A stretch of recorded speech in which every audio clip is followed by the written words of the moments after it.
Good afternoon, and I just wanted to share a few thoughts with you. And again, please leave your comments, and it would be great to hear what you've got to say over the topic of immigration. Um, I think probably in 2023, summer 2023, there've been a lot of political changes, and the current Conservative government is perhaps a year or so away from a general election. Um, but the topic of stop boats, the Channel dinghy crossers, has been uppermost and is one of Rishi Sunak, the current Conservative Prime Minister, one of his five priorities. I'd like to just give you a few facts, really, and then broaden the conversation out a little bit. So, if you'll bear with me, um, I'm just going to give you some headline facts rather than go into a deep dive on this one. But it's commonly thought by the government and also immigration sort of pressure groups that there could be anything between 600,000 and well over 1 million illegal immigrants in the UK. In terms of legal immigrants, the top four, if you like, nations that are here legally, we have 896,000 Indians, 682,000 Polish people, 456,000 Pakistani people, and 412,000 Irish people.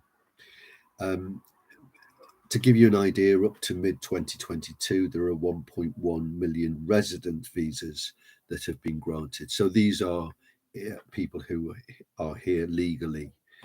Um, from the year 2000 up to 2020, immigration added about 7 million to the population. And I think one has to ask, why do we not talk about the elephant in the room? Immigration is something which happens. Uh, Britain is a very popular destination for immigrants, and they continue to want to come here. So it's some considerable amount of people. The 7 million people is probably quite a conservative estimate, as is the illegal immigrants. My own suspicion is that the figure for illegal immigrants is well over 1 million. The other thing that it's a bit like the Victorians.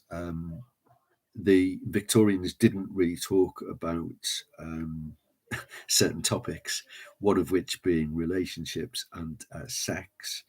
And we don't talk about immigration, or if we do it in hushed tones.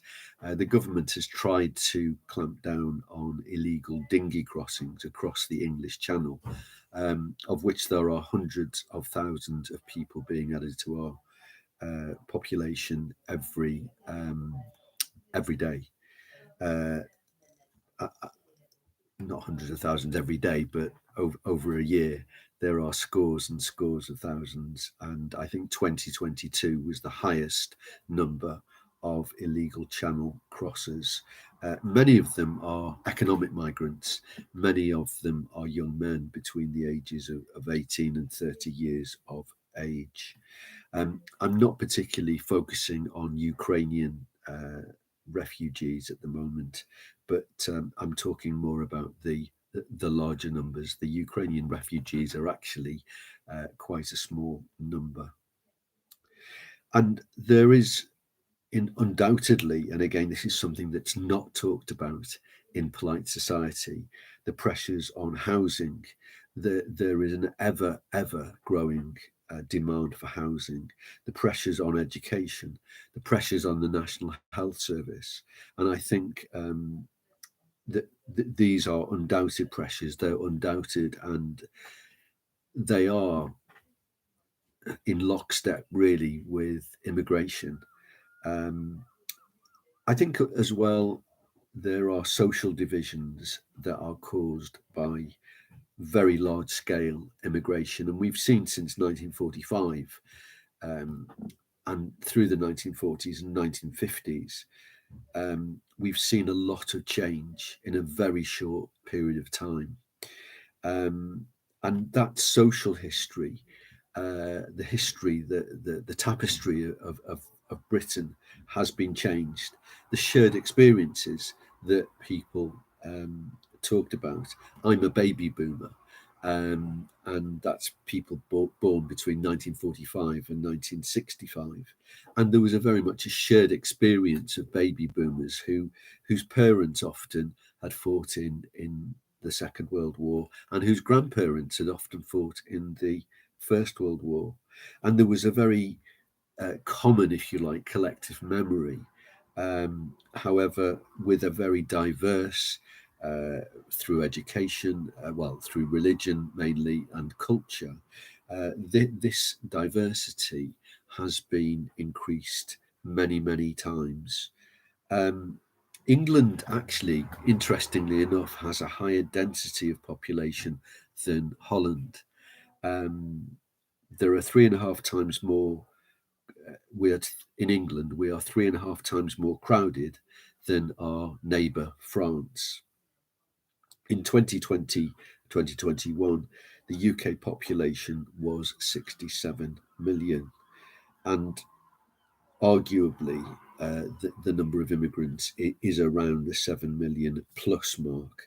And I think there's a high degree of lack of knowledge about the illegal numbers. In 1971, there were just over 55 million people in the UK population.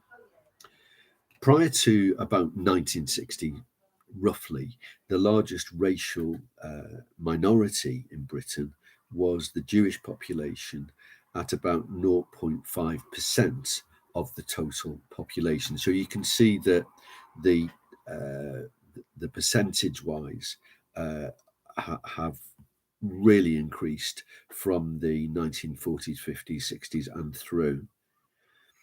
I would argue that the immigration into a small island, particularly the London area and the southeast, is totally unsustainable. There is a social cost, and that means higher house prices. It means high demands on education, high demands on the National Health Service, which is struggling anyway. Too much change too quickly, one could argue, will alter the very structure and nature of the country of the British Isles. And I'm including there England, Northern Ireland, Wales, and Scotland, but particularly talking about England. The population of London has increased massively, and that tends to be the foci of immigration. And I think one of the things that has altered irrevocably is the relatively trickle nature of immigration. In the 1880s, there was, as already mentioned, a number of Jewish people who came from Eastern Europe, Poland, and Russia in particular. Prior to that, there were Huguenot Protestants who came from France in the sort of 17th and 18th century due to religious persecution. But generally, the British population, really right up until the end of the Second World War, was pretty homogeneous, and you could argue that there was some. There have been waves of immigration, but they've been spread over hundreds and hundreds of years.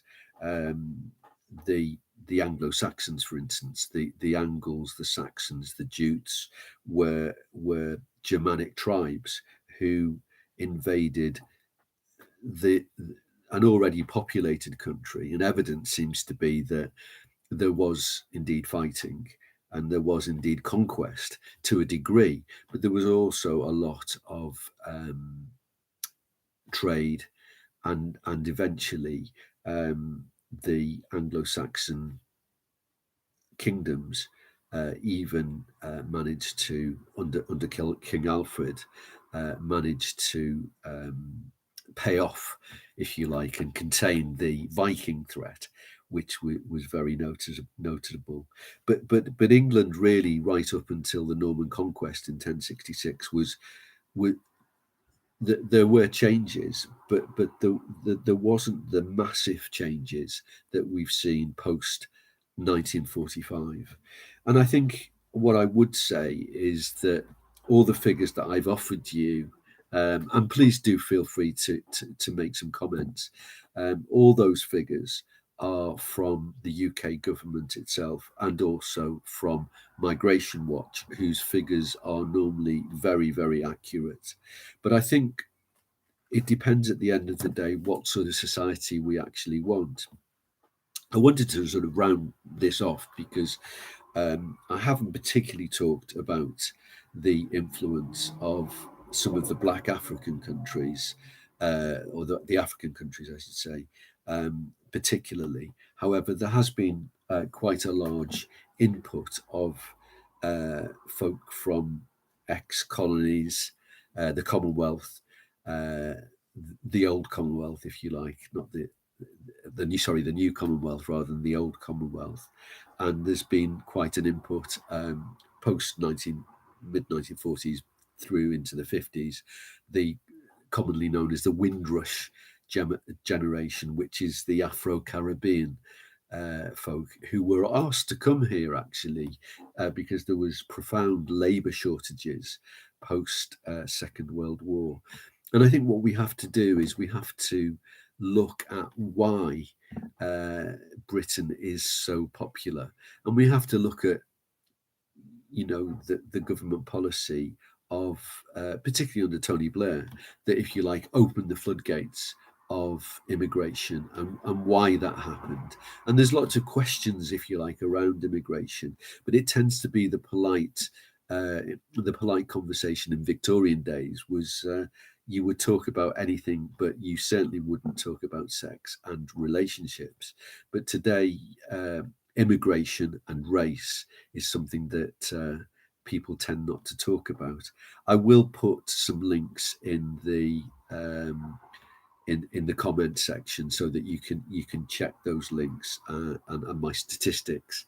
I think that finally finishing this little series of questions off.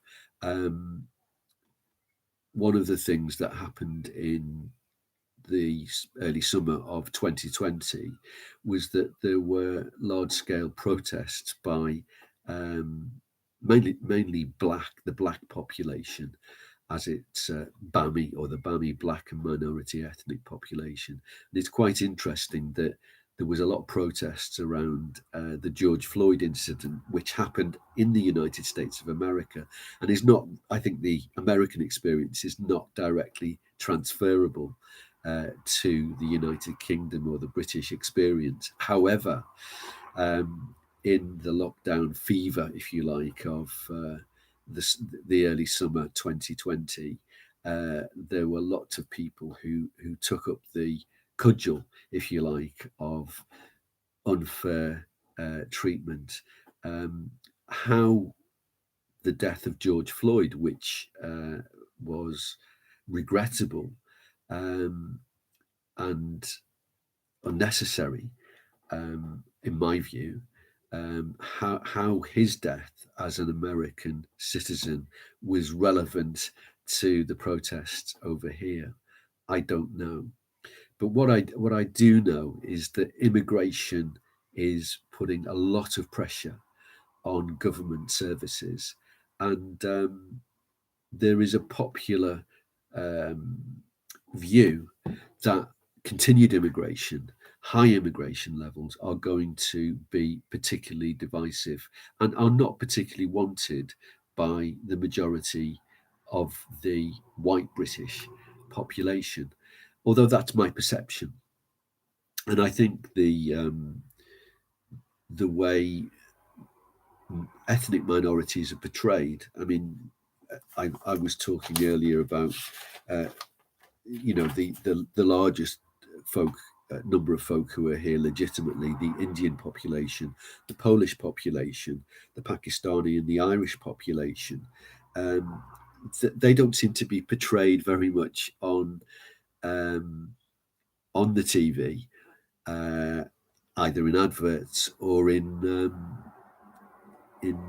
sort of actual TV programs. Now, I'm not an expert on TV programs. However, I sort of feel, well, where are the Irish people portrayed? Where are the Pakistani people? Where are the Polish people? Where are the Indian people? There seems to be an awful lot of Afro-Caribbean people on TV adverts and also in series like Bridgerton, which is fictional, obviously, highly fictional, has no relation, if you like, to any historical accuracy whatsoever.